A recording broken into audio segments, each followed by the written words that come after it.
বিসমিল্লাহির রহমানির রহিম। সারা জীবন বলা হচ্ছে নামাজের মধ্যে সিরাতাল মুস্তাকিম, সূরা ফাতিহার মধ্যে বলা হচ্ছে সিরাতাল মুস্তাকিম, সিরাতাল মুস্তাকিম। তার মানে হে আল্লাহ, তুমি আমাদেরকে সিরাতুল মুস্তাকিমের পথ দান করো। তার মানে সিরাতুল মুস্তাকিম কি? সিরাতুল মুস্তাকিম হলো সহজ সরল পথ।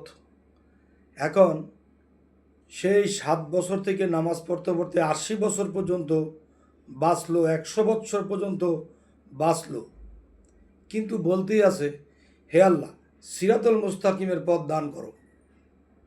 তাহলে যদি আপনি সিরাতুল মুস্তাকিমের পথ পাইতেন, তখন কিন্তু আপনি চাইতেন না। তাহলে বোঝা গেল এই 80-100 বছর আপনি সহজ সরল পথে ছিলেন না, কারণ আল্লাহ দান করলে তো আর চাইতেন না, আর পাইলেন কিনা সেও জানেন না। তাহলে এই মূর্খের ইবাদত কি হবে? এটি আপনারাই বলবেন, ঠিক না ঠিক?